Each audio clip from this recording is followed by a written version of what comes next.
Hi everyone, I'm Heath Hightower, co-host of Process Recordings. Before we get started with today's show, I want to just give you a quick reminder.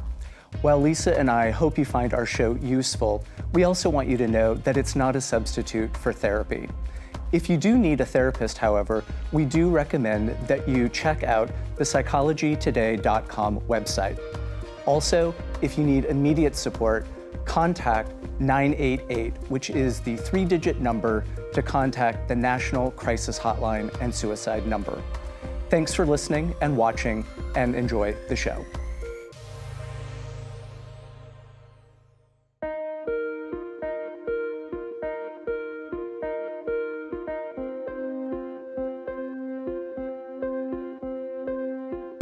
Hi everybody, I'm Heath Hightower. And I'm Lisa Wessan. And this is Process Recordings, the show where we have real conversations about real human experiences, and we offer practical tips, tools, and techniques for some of life's greatest challenges. Good afternoon, Lisa. Hi, Heath. It's great to be back. It's nice being with you too. And I'm grateful that we have this lovely air-conditioned studio here, so my brain works better when it's on cool mode versus good. hot mode. And I'm excited about the topic today. Honestly, in 30 years of broadcasting, television, whatever, and my career in therapy, 40 years, 50 years, whatever, never discussed boredom as a topic. So I'm excited. The research, you and I have done different kinds of research for this, pulling our notes together, and I'm looking forward to establishing baseline. In it's part one, we do baseline definitions, literature review. Part two, we do what's tactical and practical, things you can do to get out of the boredom safely and make it boost your life versus have trouble with it. So let's begin. Yeah.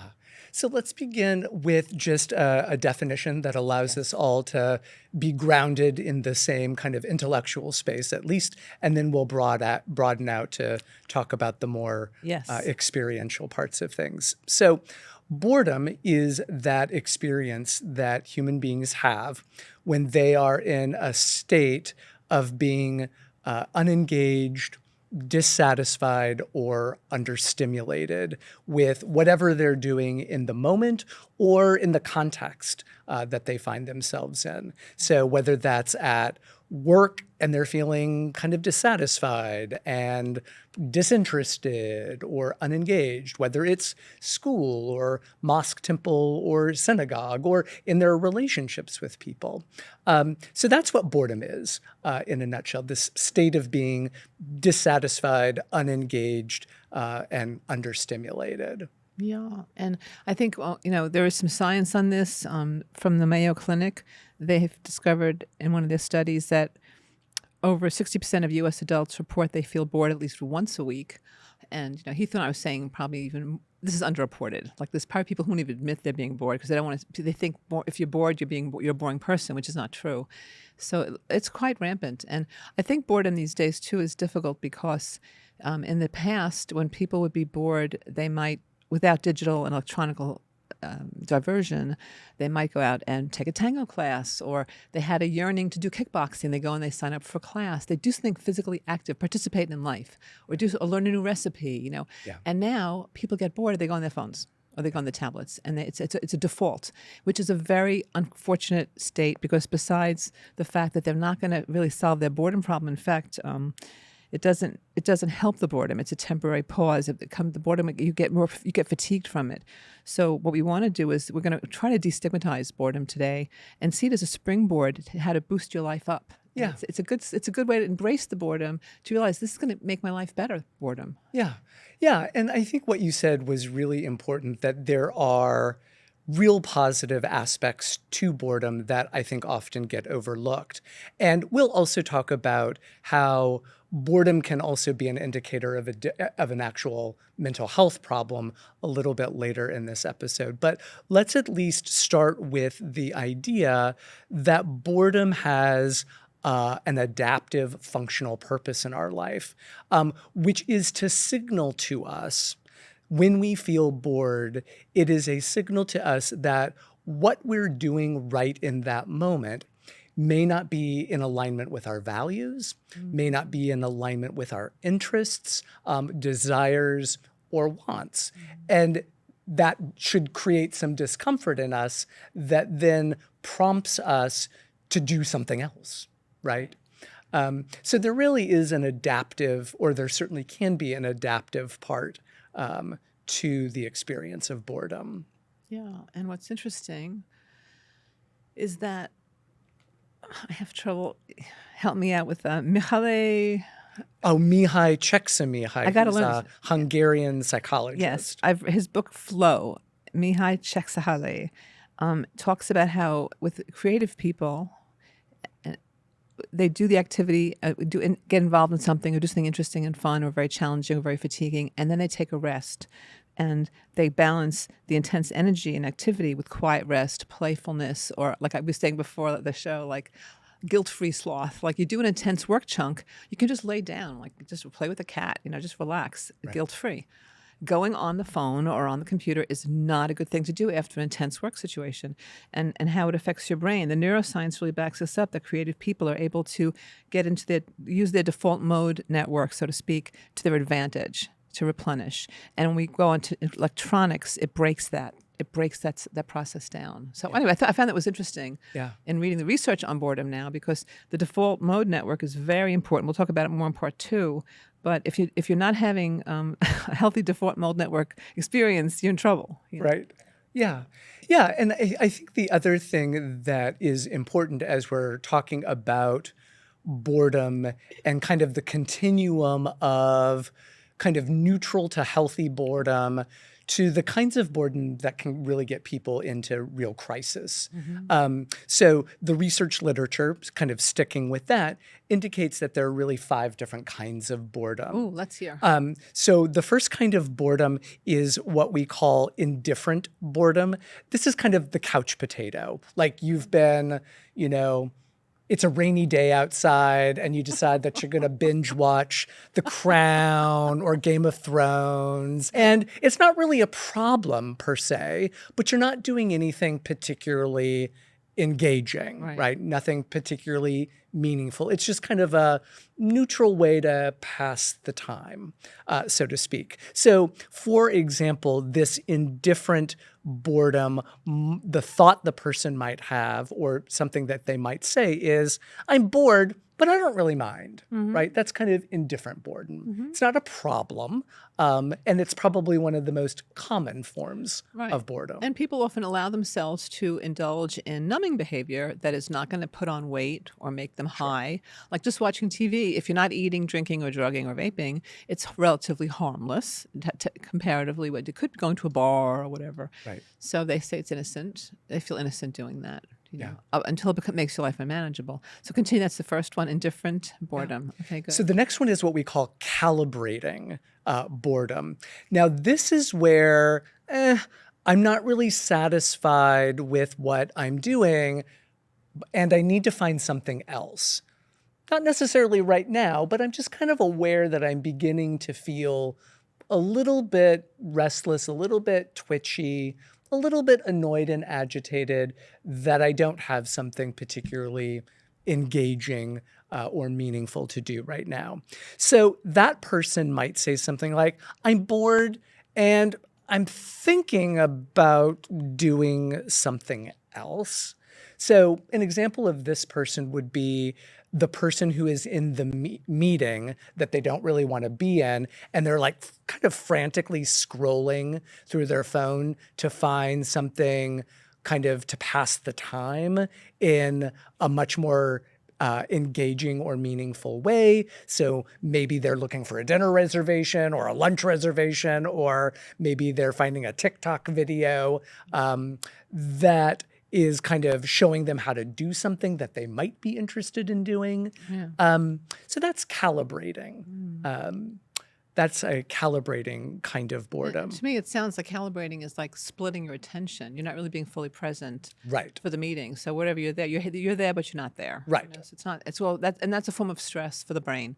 I've learned this from Dr. Marsha Linehan, the DBT training. In DBT, she's so against multitasking, because it causes brain problems. It can add to your depression and anxiety and all whatever. So splitting off is not good for us. But go ahead. Yeah, well, and the truth of the matter is none of us really do multitasking tasking very well anyways. No, right, exactly. Yeah. So we're not very efficient or effective We when think, we're, well, we've think we convinced are. ourselves that we are because we're doing more, You're absolutely right. but we're not actually doing more better, No, it's true. right? It's true. The third kind of boredom is what's known as searching boredom.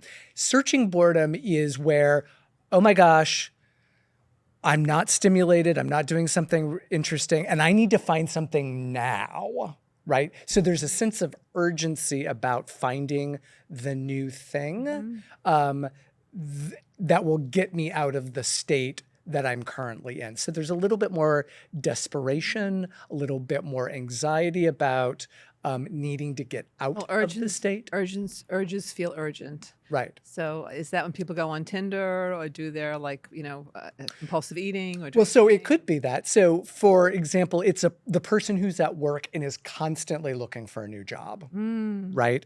Or a client who claims that they've tried everything. They've read all of the books, they've been to the support group meetings, but nothing else is helping. So they need to try something radical and radically new now in order to kind of like get them out of whatever state that they're in. So that's really the searching kind of boredom. Interesting.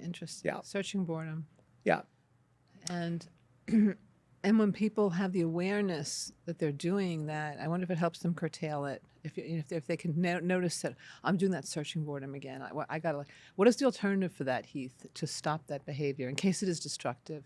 Yeah, so I think it really depends on what the behavior is. I think what can really happen to people in that searching mode is they can get stuck in this perpetual cycle of searching. Yeah. Kind of nothing quite fits the bill. Well, And what can happen is people can then start to feel like nothing so will satisfy them. and that becomes like they habituate to that's like their regular state is like this agitation. It becomes Right. what's that when you become addicted to a state of being, even if it's a bad state of being.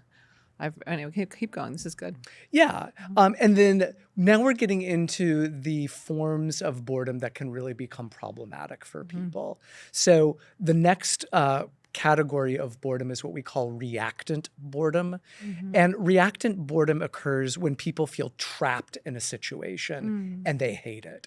So think about people who are institutionalized, people who are in nursing homes or in assisted livings, and it's so strictly routinized. There's no novelty, there's no newness at all. Getting in, think about people who are in prison. I actually remember feeling this way when I was a freshman in college and lived in the hospital for 4 months. That there was, after a while, there was this stress that I would feel where like I literally felt like I was cooped up. I wasn't seeing friends. I wasn't able to go to the movies. Very difficult. My routines, which included a lot of variety, all of a sudden got very narrow. Your sports. Oh, you're an athlete. Right. Yeah. And as I was moving through my illness and my treatment process, my freedom got less and less. Like I had to stay closer and closer to the unit until I finally had my transplant. And then I had to be in bed for like a month. You're so young. I didn't realize that. That's a lot. Yeah, so that was really, really. You got the advanced course in dealing with boredom. I did. Reactive boredom. Well, I realized how stressful it was. Like I never wanted to be in that my state God. again. It's motivating, huh? So that's yeah, for excellent health and fitness, whatever. You want to avoid that hospital. absolutely. And this is really where people can begin experiencing suicidality. Yes. As a result of that being trapped and not being able to escape. It's almost understandable too. Yeah, it's like absolutely. it's a rational thought process because Right. it's so painful. Right. And it's rational in the sense that it provides a solution to a problem, if you will. It just happens to be a permanent solution to a temporary problem. Yes. For most people. And then finally is what we call apathetic boredom. This is, I'm bored and there is nothing worth doing, right? So this is More pathology. Yes. So this is where we often see in depression. Oftentimes people who are experiencing kind of acute trauma or even chronic trauma can get stuck in this kind of boredom. So those are really the 5 different kinds of boredoms Interesting. in different calibrating, searching, reacted, and the So apathetic. it's kind of a boredom. continuum of boredom. Exactly. Yeah, I like Yeah. that. I never heard that's great. I like Yeah. that.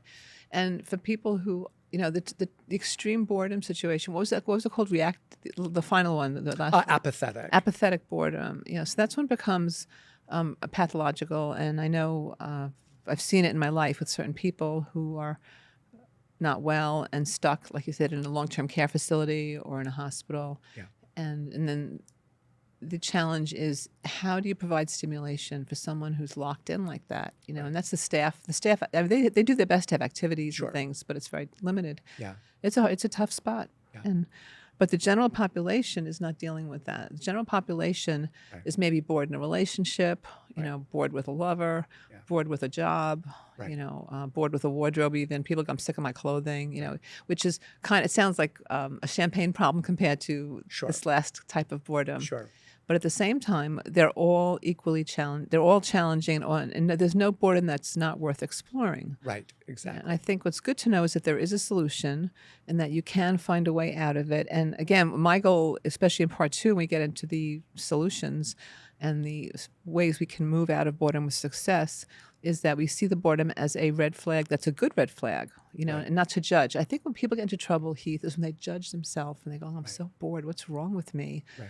And that's the problem. They start putting themselves down. Nobody wants to be with me. Why don't people call me? I have no friends. My friends never call. I have to always call them.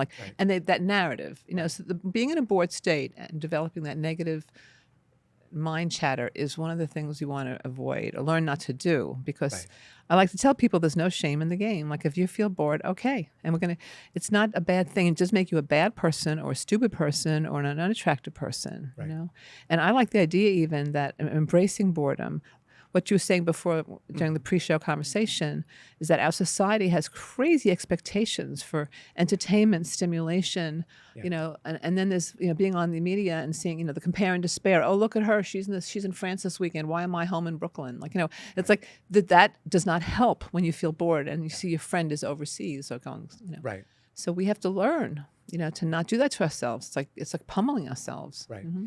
And I think also part of what we're really advocating for, and will advocate even more so in the second episode, is we're really looking for the Goldilocks state, this just right state. Not too much stimulation, not too much understimulation. Yes. And I think that is really the important thing. So we don't want people to do nothing, but we also don't want people to be so prescribed and so overcommitted and so overscheduled.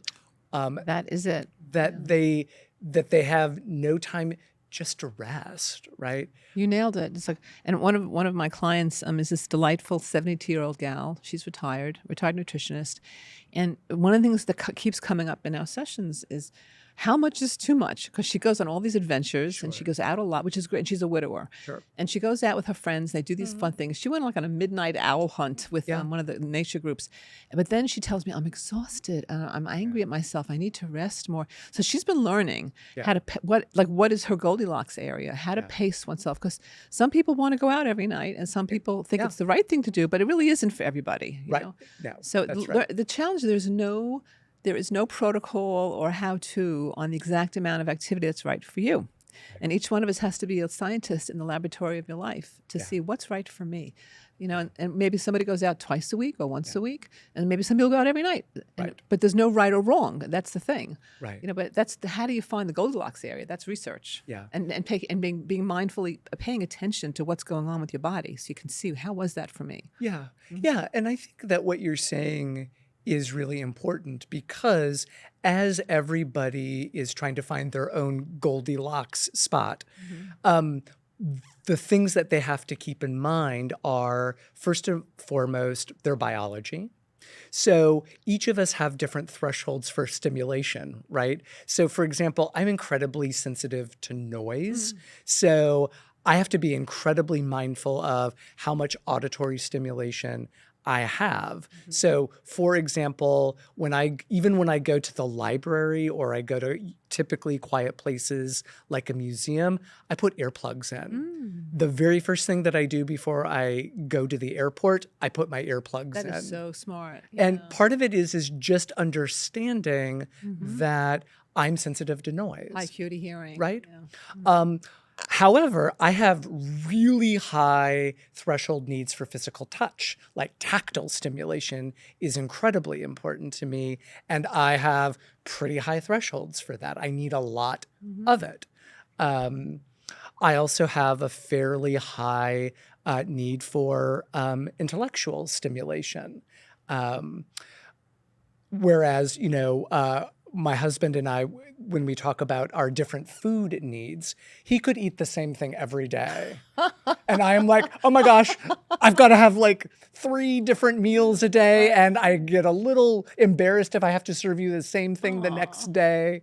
And just part of it is my own need for variety. You like in creativity that way. and variety. Exactly. Creative variety. So part of it is just knowing what your biological thresholds are. That's right. Right. And being okay with them. Again, accepting unconditionally whatever you've got going. Yeah. It's not better that Heath's husband likes Right. could eat the same thing. He's so It's indifferent. not, right. And you're not better because you love creative. No. It doesn't matter. Everyone's just doing what they need to do for themselves. Right, right. And I think another important facet of boredom to pay attention to as well is, what are you saying in your head about boredom? As you alluded to, like, what are the beliefs that you have about boredom?